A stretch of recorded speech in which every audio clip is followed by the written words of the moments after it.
Just stop it. The run-of-the-mill, cheesy, humdrum bullshit status quo just tires me out. What fascinates me are the industry disruptors, the superhuman frontiersmen or women who go through hell to achieve their goals. Join me as we meet and learn from those mavericks, rebels, and business leaders that aren't afraid to piss off the establishment in order to make radical change for good. Sponsored by Johto PR, the disruptive anti-PR firm that murders your competition with cinder blocks and cyanide. This is Disruption Interruption. Right. Welcome back, everybody, to Disruption Interruption. I'm your host, KJ, and we are here today to talk with someone who's taken the reins of their industry horse and steered off the lame, tired path to venture into unexplored opportunities that have kicked the dust up on the status quo.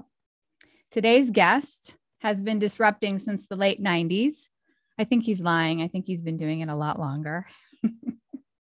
We're talking to him today to discuss how he's growing businesses through automation workflows and integration without neglecting employees. Coming to us live from Scottsdale, Arizona, please welcome our business disruptor, business automation executive at Technologent, Kevin Buckley, alias the Re-Innovator. KJ, good morning. And thank you for having me on today. I appreciate the opportunity. You're very welcome. You look very dapper, I have to say. I thank you. Well, thank you. So tell me, so we're going to get into this whole topic of disrupting with business automation. You help companies do just that, disrupt their market, their businesses, and so forth with business automation. That's a huge controversial topic today. Before we get into that, I want you to tell me from what you see in all the companies you consult, what is the main ingredient for disruption? I think the main ingredient for disruption, there's two sides of it, right? I live in both the technical side with customers, and I also live with on the business side, two different conversations. Mm-hmm. And the disruption today are newer companies coming on, Greenfield type of companies that are building services, product offerings very quickly, very efficiently, keeping their costs down and providing excellent customer service. While Amazon has been around for a very long time, I often use that as an example because Amazon has in many ways become a standard in terms of customer expectations, in terms of service, delivery, ease of return, and that sort of thing. And that experience, I believe, has become an expectation for customers in different industries. And many brick and mortar, traditional type of companies, of which there are probably 90% of them out there, are struggling to be relevant, provide better customer experience, drive their costs down so they can compete with these kind of greenfield startups, and transform themselves and disrupt themselves in terms of how they do business today to do it in a new, more efficient, cost-efficient way. That's the whole conversation, or is that the business side? That's the business side. Well, let me ask you a quick question. When you say greenfield businesses, that's a term that maybe all of our listeners have heard it, but I haven't always heard it. What does it mean exactly? So another way, and I'll explain this too, a company that's born in the cloud, a company that is coming to market, does not have to invest a tremendous amount of money in technical debt, building infrastructure, software applications to run, their processes. Many of this can be stood up in the cloud and paid for on a monthly basis, and they can bring that to market very, very quickly. Most companies today that we know of, that you would think of, have a tremendous amount of investment in infrastructure and technical debt, and they often find that it's not easy to move that up into the cloud.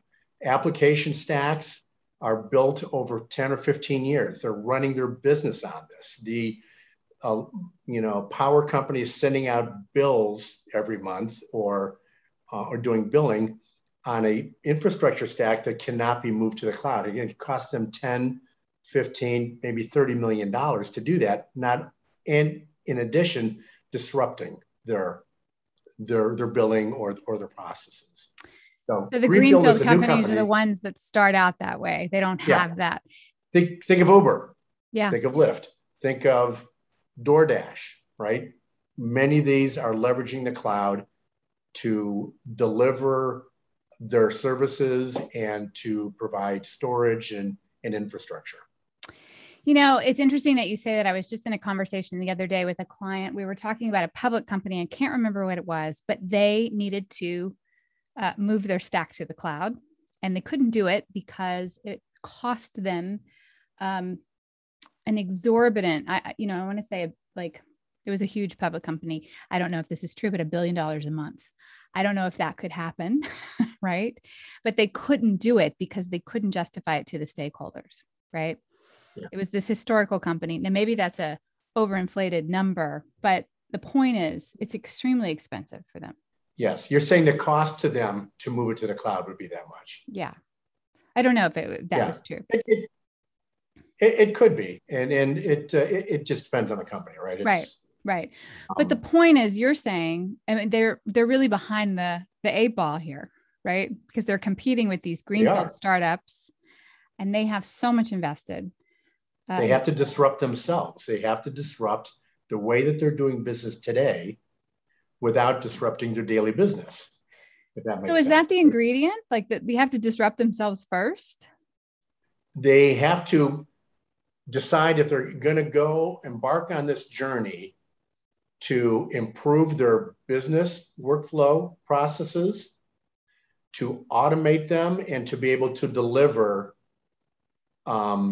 faster service, more timely deliveries, better customer service, better customer retention, and do that without having to hire a lot more full-time equivalents, right? Hiring more people. This is not about companies getting rid of employees. And that's kind of what I hear a lot when I talk to the business. And then when I talk to the line of business, it's very different. The business has a view that, listen, we need to disrupt ourselves. We need to drive efficiencies, lower our costs, and provide a better customer experience. And the line of business person feels like, well, you're trying to take my job away. And that's where I'm really seeing the pushback or the inability for the business to move forward with those processes. And we could talk a little bit more about that and how we're helping companies with that. But the reality is, if I may just finish. Yeah, please. Most of the line of business workers today are doing jobs they hate. It's mind-numbing, repetitive, keystroke, data entry, over and over, fill out the form. And when I ask them many times, listen, if you didn't have to do this repetitive work all the time that you don't like, and what would you rather be doing within the company? And many of them would like to be able to get behind initiatives within the company and help, move forward with whatever those initiatives are, rather than be stuck kind of in the cogs. Yes, in the mind-numbing activities. That's a really good term. So what is the status quo? So you have these visionaries that go, we have to disrupt ourselves, for the sake of staying in business over a period of time, right? And then they're met with this pushback and opposition, which is probably a stigma based on fixed ideas. Like, what's the status quo? Like, many companies don't do it because they get so much pushback. Yeah. So let's talk about the business side first, and then we can talk about the IT side, right? Okay. Because they each have their challenges, but it's so important that they come together. And this is where we're seeing a lot of challenges within business, right? The business has initiatives they're trying to pursue. They have their own internal challenges to get people on board. IT wants to provide support to the business, but oftentimes they are encumbered by their own processes, by their own large applications that don't talk to each other. So how do these two kind of come together for the benefit of the company, right? So on the business side, I probably 25% of companies have said, okay, we want to try this automation journey. Let's call it robotic process automation, right? Which basically addresses business workflows that are done today, right? You do a keyboard entry over here, that information goes into this system, goes into that system, and kind of gets out, right? What they're finding is they start these projects internally and they are not seeing the return on the cost of the licenses or what they're getting back, what they're expecting back. Sorry. The challenge is that they're doing them themselves. And so they're limited by their own understanding, their own capabilities, where they think they should go. So they're trying these things. In the meantime, they're not bringing the lines of business in and the workers in to be part of this process and explain to them why we are doing what we're doing. As humans, if, seek first to understand, then be understood. We're having great success in going in and saying, listen, we know automation can save your company a lot of money, orders of magnitude. We don't have any issues with that. We can show you how that works. We show you on paper. But we need to take a step back and we need to get upper management on board, aligned with what we're trying to do. Many of these projects on the business side start at the CFO or CEO level, big initiatives, right? CFO says, yes, we need to drive efficiencies, right?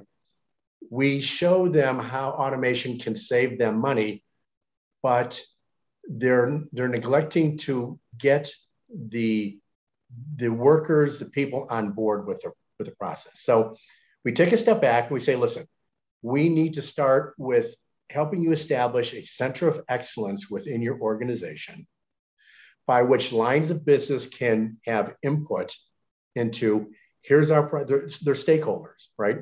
Whether it be supply chain or finance or accounts payable or legal, contracts, you name it, right? All these lines of business all have different processes and workflows, but they're not being listened to, they're not being heard. So when we bring them in as stakeholders to say, guys, you have a voice in this.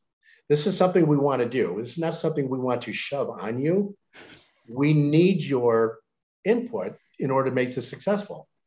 Lines of business, whether it be directors, managers, even people doing the work, come to the table and say, this is what's good about the process. This is what could be improved. This is what I don't like about my job. Because they see it every day. They know where the challenges are in supply chain. They know where the sticking points are, right? And I could, have lots of examples. So they feel they're part of the process. They feel that they're involved and they understand what the bigger picture is rather than, again, coming in kind of over the top. It's a basic human condition, I think, right? Yeah. Kevin, you're a PR. I'm a PR. I'm a public relations guy. That's what PRs do. So, PR's job is to take management's vision and goal and communicate it in a variety of ways to the different stakeholders so they get on board. Yeah. So you're telling me that the status quo is this is a novel thing that's not been being done. And this is the key ingredient. Yes. Wow. And companies like Technologent, a 15-second plug, we come in with this experience and expertise to say, listen, we can help you map out this process, bring these people together, document all of these workflows, identify the higher priority workflows where you're going to see the biggest return. Because if we can show that return, if we have buy-in from the lines of business and they see it's making their job more efficient, and they're able to take resources they have today and point them at stuff that's got higher value priority, and we show return back to the business on that workflow, let's call it supply chain, the business is going to go find lots of money to do it in the other lines of business, right? But I believe that you're not going to see that return unless you've got buy-in from the lines of business, executive sponsorship, driving that vision and getting people on board. Yeah. Oh, I'm sure you've seen that. Almost every case. Hellacious pushback. right? Yes. So the early adopters of this, it's almost like re-innovating a company, right? These are the management, the executives, right? They see the vision, right? Who do you find to be the ones that are very resistant to change? The ones that you feel like need the most amount of input or communication? Within the business, lines of business? With the lines of business. Many cases, not always, but manager level and down. Directors, VPs, right? They're aligned, right? I mean, directors are like, these are our marching orders. We understand what we're trying to do, right? He's got to communicate that down to the management and the people actually doing the work to get them on board. So that's where I'm seeing, and no one's talking to them. No one's communicating with them other than, you know, we're putting automation in. And, you know, first thing to think about is, you know, I'm going to be replaced by a kiosk. Tough titty, said the kitty. Right. Right. It's like McDonald's, you're going to put a kiosk in, right? And you know, but I'm done for. That's kind of where I'm seeing it. We had a big data client one time in the insurance carrier world, and they were putting a lot of automation in for insurance carriers, which unbelievably to me can be very antiquated with legacy tech and things like that, right? And it was the actuaries that had the most amount of pushback because they erroneously thought they were going to be put out of a job, when in actual fact, they needed their creative skill sets more than ever. It was a huge stigma to overcome. What do you find is the biggest stigma people are afraid of? They're not going to have their job anymore? I think, yeah, from the manager level down, yes, I think it's fear of change, fear of the unknown, right? There's known knowns, there's known unknowns and unknown unknowns, right? And I think they fear the unknown unknowns, right? What's really going on? What's really going on in the company? Where they're doing automation, where it's, you know, they're trying to replace me. Interesting point about the actuaries. So, in automation, you can bring in artificial intelligence and business intelligence, and you can run this tremendous amount of data using AI, culling through massive amount of data, but you still need an actuary to look at the results and draw the conclusion. That's the human interaction. The value is not in running all those spreadsheets and spending 40 hours doing that. The value is getting all that data collected in a presentable format in less than an hour, and having an actuary spend a couple hours understanding what it means to the business, right? Right. That's exactly what was happening. And from my recall, just doing research into the actuaries, they did feel like that 40-hour work week was mind numbing. Yeah. But still very hesitant to change. So what is the disruption here? I mean, you're putting in robotics and automation, but there's disruption before the disruption. What do you guys do that is more innovative that helps companies through this? Again, I think we take the approach, we step back and help them come up with I always like to use the arch, right? There's an arch of everything, right? So the beginning, the middle, you know, and the end of the arch. And a lot of customers have trouble. They'll start at the beginning, but they just can't get up to the top of the arch, right? And we come and take a step back from a consultative approach and say, these are components you're going to have in place, and we can help you map this out. We can come in and pull this information together. Many times it's helpful to have someone come in that's done this many, many times before, rather than the business, and say, you know, we find that employees are very open many times about their challenges, right? It's anonymous, but we take that information as opposed to talking to your manager, your director, your VP. Good. So we help them kind of map this out around a center of excellence on which they can build, and then identifying those workflows and mapping that out, and maybe coming up with 10 that the business agrees on, and then measuring each one. These are expected. This is what we expect in terms of outcome. This is what we expect in terms of savings. This is when we did the automation. Let's go back. Did we meet those expectations, right? And again, it provides confidence back to the business that we have a repeatable process and a repeatable methodology by which we can prove back to the business, yes, this was successful, or lessons learned out of this one, or something specific about this line of business that needs to be addressed. And at the same time, we do an analysis, we do data mining, we do analysis of what needs to change about the business workflow. Just because you're doing it the way you do it, let's take the opportunity now to improve through automation the workflow, the process, and make it more efficient. There's no value in automating a process you already have if we find inefficiencies in that process. So that's where our business analysts come in and our business expertise in terms of looking specifically at these workflows based on different lines of business. And you consult the workers, which seems to be such a novel idea today. Yes, we consult with the workers. They want to be heard. Yeah, yeah. They want to have input. We all want to have input, right? We all do. I like to say, you can have an opinion, but you may not get a vote, but you can have an opinion, right?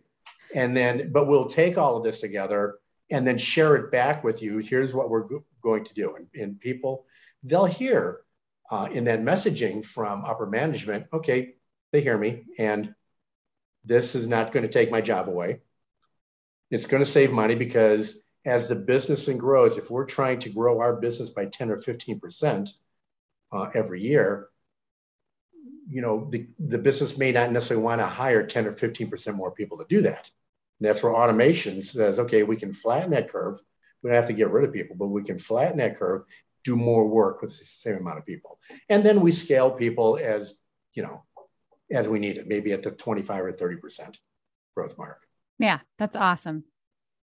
Okay, Kevin. So I want to go back to the industries that are changing the most. With this automation that you've been talking about, I just read a white paper about healthcare, med tech, health tech.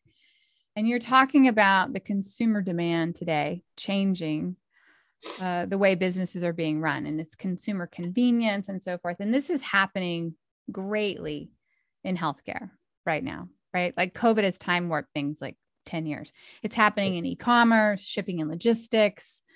I mean, we see this in all of the industries that we work with. Where are you seeing it the most? So it affects all industries. They all have their insurance, healthcare and retail. Healthcare and retail are where I'm seeing a lot of the need and a lot of the desire for looking at automation and hyper automation. Healthcare, for example, healthcare. I have a lot of large health companies, and I think they would tell you the same thing that I'm telling you. I'm not talking out of school. Healthcare is always 3 to 5 years behind other industries. They will say that. It is true. It's a nature of the beast. The regulations come fast and furious. They've got legacy applications. They've got multiple points of information, whether it be Lawson or EMR or EHR, all this data, and the systems still don't talk to each other. And I can give you a few examples. And then retail is another one, because a lot of retail customers today are traditional brick and mortar, and they're competing with the Amazons of the world. They're competing with the Chewies of the world, right, for getting my dog bone shipped to me overnight. Yep. And again, Amazon has changed all that. Amazon has changed that expectation, right, in terms of the convenience for me as a customer to go online, order something, boom, and it's all done. The same experience, they want to be able to have the same experience within the store, and supply chain is a big part of that around the brick and mortars for retail. And I could give a couple of examples, but give me some examples of healthcare. So some of my favorite examples, there is there's two. Revenue cycle for one. If a healthcare provider can work with a healthcare payer and cycle through invoices more quickly and go through the billing process more quickly, they can generate cash faster, back to them faster. And a lot of that can be automated. Much of that is done manually today. Invoice entry, send the invoice out, right? Matching, pairing information. A lot of that can be automated so that you can actually generate more billing. There's a healthcare provider that we have that acquired another healthcare provider. And the initial healthcare was probably doing 60 to 70,000 invoices per month out of theirs. Manually. Yes, through their system, right? I mean, just talk about, wow, right? Matching invoices, that process. That's why I do what I do. I can't do that. It would just, no, it's just not my thing, right? So they acquired this other healthcare provider. They had 4 or 5 hospitals, and they were generating 40,000 invoices per month. The mandate from the business was, we need to be able to process those invoices, but we can't increase the amount of people that we have in order to do that, right? We need to consolidate them. So they went through this large exercise, took about 7 or 8 months, where they actually combined through robotic automation, both those systems, so automatically go in, scan, match invoices, and they were able to generate about 100, 110,000 invoices, not right off the bat, but to do that within a month without substantially ramping up or increasing the amount of people they had to hire to do that. So it made it easier for them to not disrupt the revenue flow to the business, do this acquisition. There's still plenty of other work to be done, right? Integrating EMRs, integrating, scheduling systems. And the scheduling, if I could give you one more, the scheduling system is another good one. You check into a hospital today, you check in, right? You sit down, all your information, your insurance card, all the stuff, right? All that order entry in it's like going to the DMV. I don't mean that in a mean way, but it's like, now go over here, right? And you're asked for the information over and over again. Then you go to the pharmacy. And I've done it myself. It's like, I just gave you this information like 3 times. I feel the same way. Yes. So today we're working with healthcare providers where we can go in, we can connect the order entry with the doctor schedule, with the operating room schedule, with the pharmacy. So when I come in as a patient, you checked in, instead of swiveling or from, keyboard to keyboard or going to different people, I can go through, check the system based on your doctor, available doctor, what's needed for your operation, availability, and schedule all that with you right there as a patient when I'm in front of you, and then you can go to the pharmacy. And then upon checkout, when you have your exit orders, all of that can be automated as well. So automatic follow-ups are generated. Hey, we're checking in on you. Are you taking your meds? Providing that customer experience. So as a patient, when I walk in, it's like, you know what? This has really been great. I walked out of there with everything I needed, the documentation. And when I'm done with my surgery, I've got all my, I forget what they call it now, but when your discharge orders, right? And someone is automatically following up with you. Again, providing that patient experience. So what happens with a patient says, how did it go? Well, the procedure went great, but you know what? I got to tell you, going to so-and-so healthcare, it was the most amazing experience because they were just on it. They made it easy. They're checking up on me. Again, translate that back to how can I differentiate myself as a healthcare provider from other providers and be able to tell a story, right? And to be able to measure that customer satisfaction index. I know that's a lot. And customer satisfaction is so important with hospital systems and so forth today, based off of, from what I understand, getting paid or the rates that they get paid. I think customer satisfaction is a key component, right? Yes. Yep. And the discharge bring up a good point. It's very important as well, because they want to make sure that patient does not have to come back into the hospital because they get dinged, right? Right. So there's a monetary incentive for the hospital to make sure that they're taking their meds, they're doing what they need to do, they're getting their follow-up and all of that, and make sure that that person doesn't end up back in there 2 weeks later, right? In the emergency room. But that vision starts with at the CEO level saying, we want to provide an outstanding experience for our patients. We got the greatest doctors, we got the greatest, all this stuff, we got all the tools. What's the patient experience like? That's the key. So you guys have changed this in a way, like you have this disruption portion of it within this whole automation disruption thing, right? How much time does that take? Because it seems to be super important and you have to get all these stakeholders involved, right? Does it lengthen the time? Does it end up shortening the time? Do you have pain points in that? Do the, key executives just want to get on with it? Well, there's always pain points, no matter what you do. We're finding it typically to come in and to do that type of data gathering, to help them establish a center of excellence, to do those interviews with the stakeholders, cull that data, identify these are where we see as the highest priorities. Do you agree, Mr. Customer, right? And the biggest return, probably a 12 to 16 week engagement. That's not horrible. Depending on the size of the business. Could be bigger, right? It could be less. What we're finding is that the investment in this is relatively small, and we don't get pushback.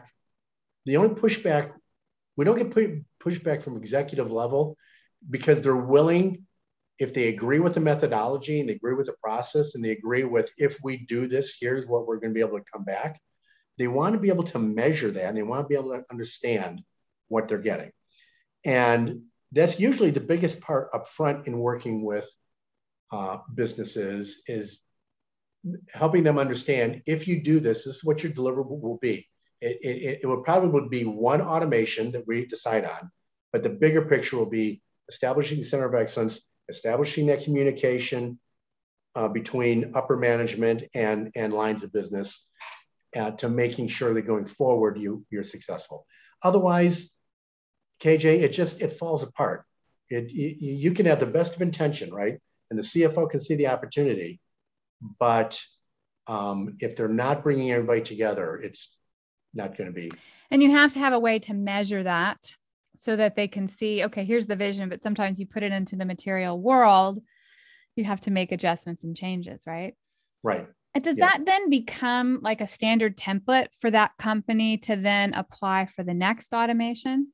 That's a really good question. So yes, when we come into an organization, we don't plan on being there forever, right? There's lots of people that need help. So we come in, help them set up a COE, we teach them to fish at the same time. As you go to these other lines of business, you can take this template, this methodology. If you want us to conduct the interviews, we're happy to do that as a third party, provide that data back to you. You already know how to go about, licensing it, implementing it, what stakeholders you need from the digital automation team, because today most organizations have a digital transformation or digital automation group with associated titles that will run with that.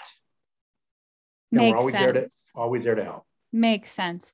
So this key disruption within the whole business automation disruption, when did you guys say, like, have the epiphany on it? Like you said, that's it. We're changing this. It was, for me, it was about a year ago. I've driven this within Technologent because I've had a very traditional kind of infrastructure background. I've done very well with companies on the IT side. And over the last 2 or 3 years, I've had more and more discussions with the business side. But I see over and over again where many times, through no one's fault, there's just a lack of communication or partnership between IT and business. Mm-hmm. It And then happens when all the time. automation came along, and then the more I read about it, I mean, Gartner's number one for 2021 disruptive technology is automation and hyper automation. So the buzz is out there. People are talking about it. People understand there's opportunity. So I kind of dove in and kind of went through this education process myself. And I became excited about it because it's, you can really go in, have different type of conversations with people I normally don't have conversations with. And I find it very interesting to learn about different businesses, you know, what their challenges are. I see a lot of commonality, but each business also has their own kind of unique set of, you know, workflows, business, politics, personality. And it's a challenge to help them overcome all of that. Yeah. And it seems to be a separate mantra from the way corporate America has worked on things before. I mean, you're asking the frontline workers that are actually doing the day-to-day what really is going on. I know as an executive, I think I know what's going on and I have an overview, but the day-to-day of the real challenges that my staff experience, I really don't have that data. Right? It's kind of like an undercover boss sort of thing, right? Yeah, it's true. That's right? So true. You are the undercover boss. You know, the CEO put on his hat and his fake beard and went down to the front line. People are like, oh my gosh, you do this all day? Yes. Yeah. This is the undercover boss part, right? What do you think healthcare and retail is going to look like in the next 10 years with more and more automation and hyper automation happening? Wow, that's a good question. There's so much work to be done just to provide greater efficiencies, greater customer experiences. I think for healthcare, there's going to be much more telehealth. Yes. There's going to be much more applications. There's going to be more wearables that you can have that will monitor you after you leave or before. I mean, they have those today, but the adoption rate isn't there.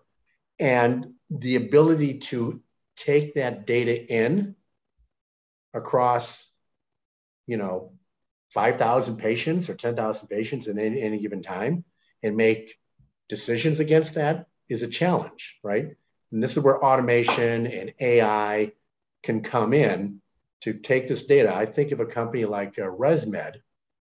ResMed is in San Diego, not a customer, but I've worked for them for previous. Very quickly, they have the CPAC devices, right? And they've got 5 to 8 million of these out in the world. Every night that data is downloaded to a database at headquarters, and they're looking at that data and they're looking for, you know, anomalies. The point is that automation is going to be required to take that data in, search for anomalies. Here's a patient that's having an issue, and it'll make it easier to deliver better healthcare and provide better patient outcomes, I think, and save lives. And then possibly the integration with other practices, right? Like these apnea machines, and then being able to integrate with the cardiac remote monitoring systems and so on and so forth, because that affects Think of a doctor condition. today. Think of a doctor today. I mean, they spend so much time when they have a patient in front of them going from, you know, radiology to all this different information they have to go look at, right? What if that could all be presented to them in real time, right? How many more patients would be able to see? How much more would he have time to interact with that patient and see the big picture, right? And provide a better experience, right? We all go to the doctor, right? Well, if you go to the same doctor, he knows who you are, right? But it's different when you're in a hospital because you've got different physician groups interacting with you, as well as a nursing station. It'd be like one bigger hospital. Right. What if I could save a nurse, you know, 20 visits to a patient room a shift, right? to go check on them when that can be automated.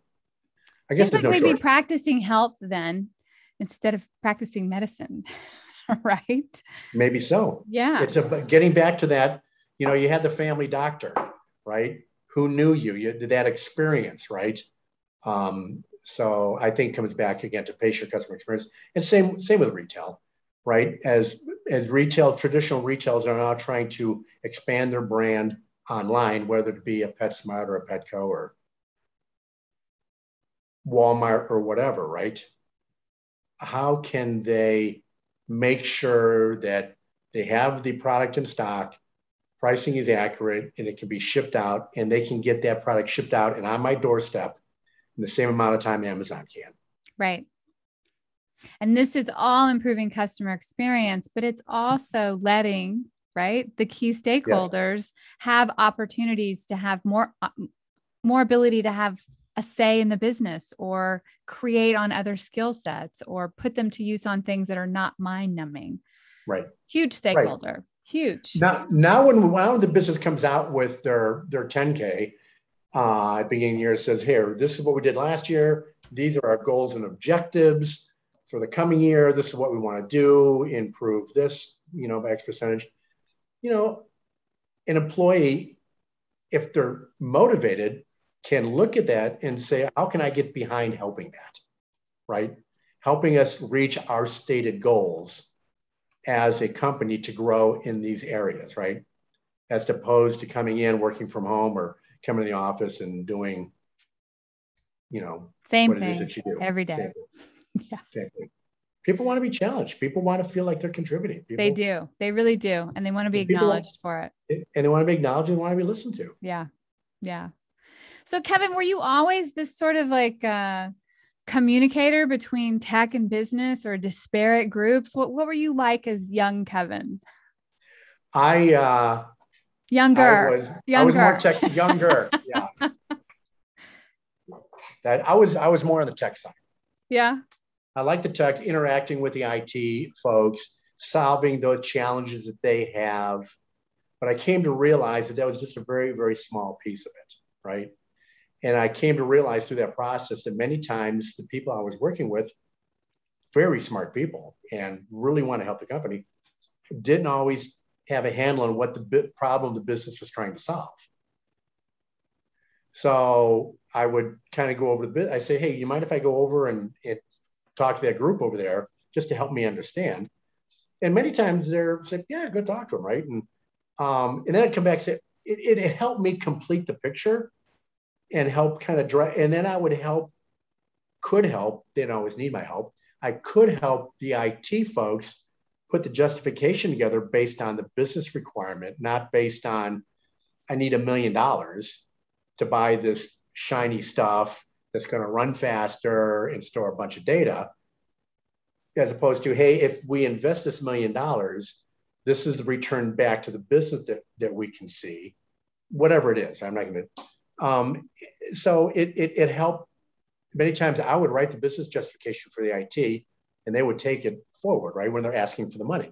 Because the people evaluating the money, they don't care what there's a list. They don't. List. They don't care. They look at the bottom line. It's $1 million, yeah. right? And that's really hard for IT people to understand. Like, you don't care about this? Right. It's like, put the list down. This is what you're going to get in return if we spend this money, right?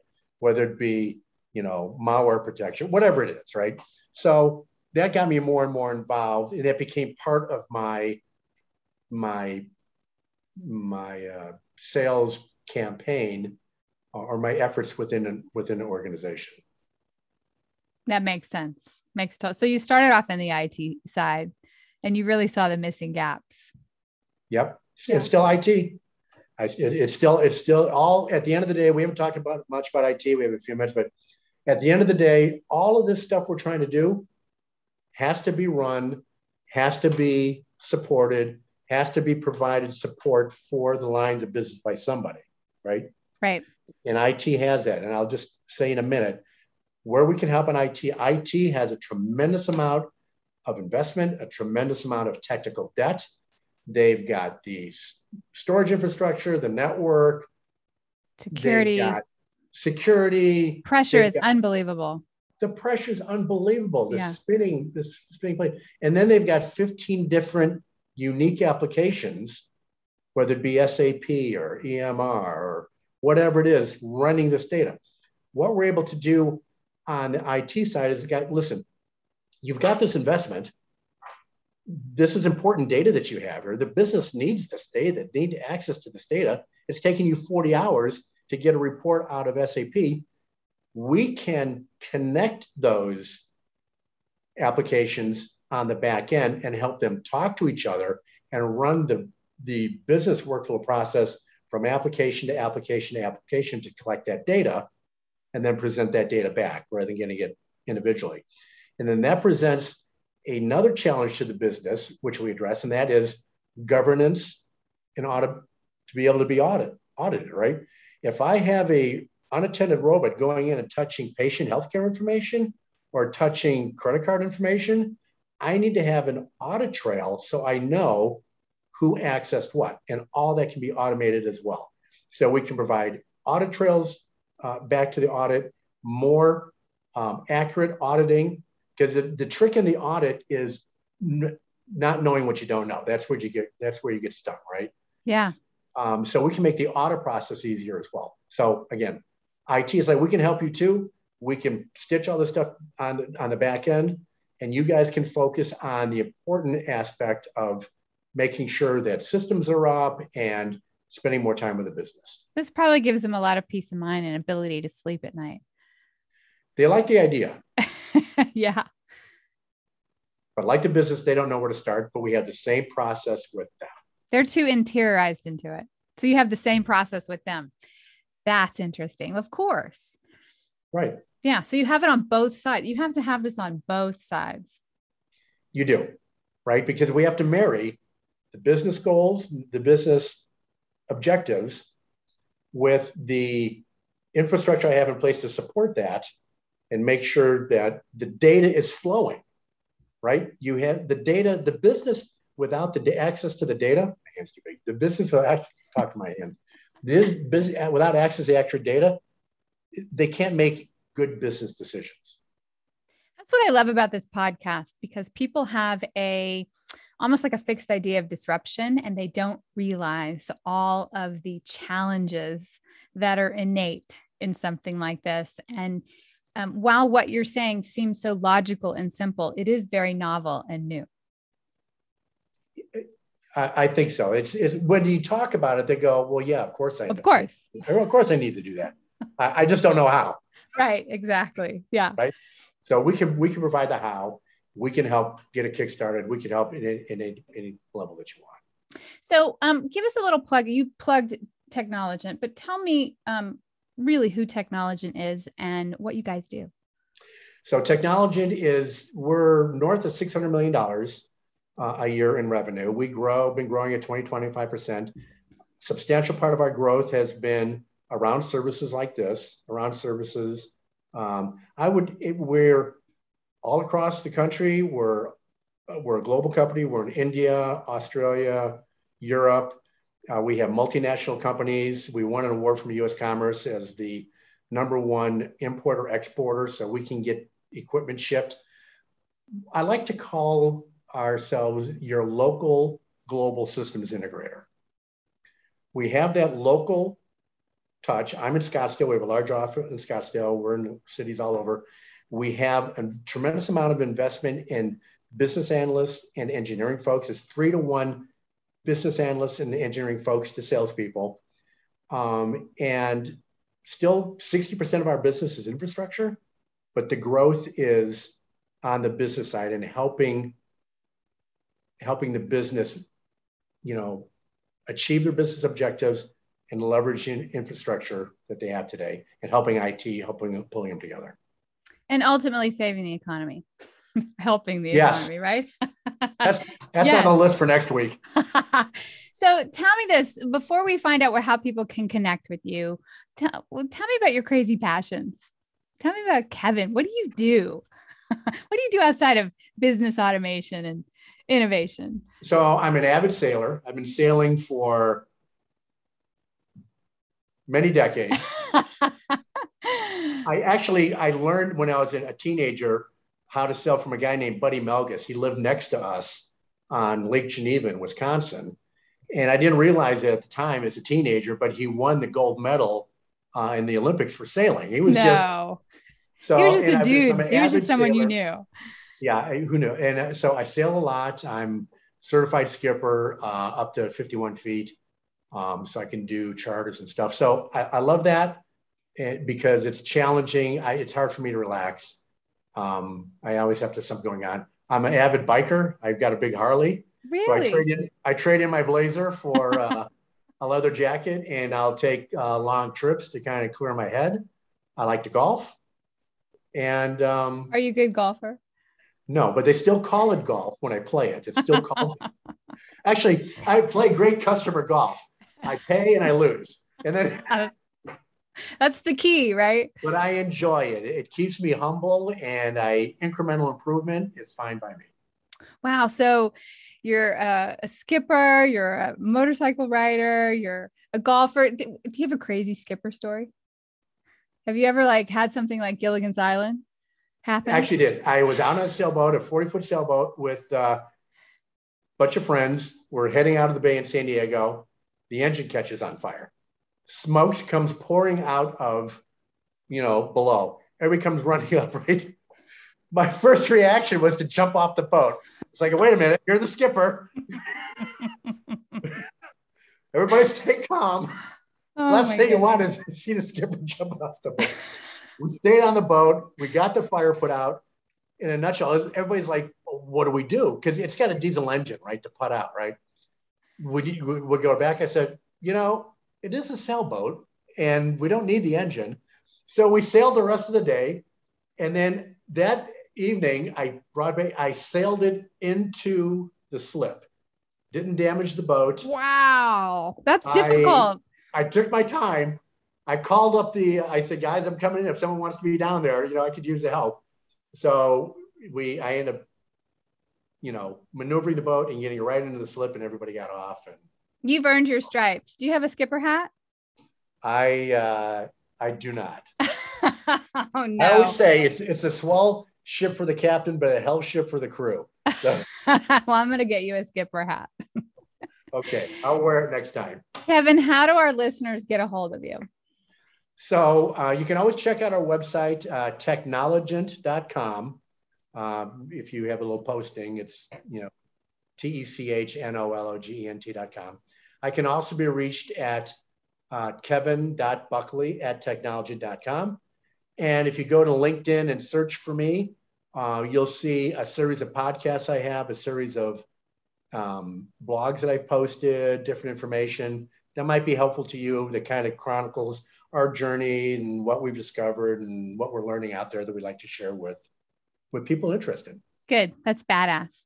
So our guys know how to contact you. And thank you so much. This has been fun. I learned a lot. I want to have another podcast on, the intricacies of health tech. That would be telehealth, right? Automation and that would be neat.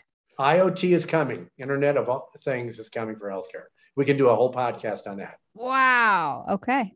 Yeah. That's a date.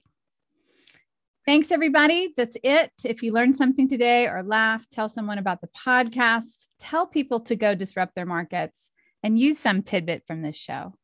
Thank you for listening to the Disruption Interruption podcast, where we transform lives, change consumer behavior, alter economics, and never accept the status quo. Ciao for now. Because we live in a highly litigious society, with America being one of the top litigious countries in the world, here's our legal disclaimer. This information is not intended to be a substitute for professional public relations or legal advice. Do not disregard seeking professional, legal, healthcare, or financial advice, or delay seeking professional PR or legal advice because of something you have heard here. Contact an attorney to obtain advice on any particular legal situation or problem. Use of this podcast or our website or any of its social media or email links do not create an agency-client relationship between Johto PR and the user.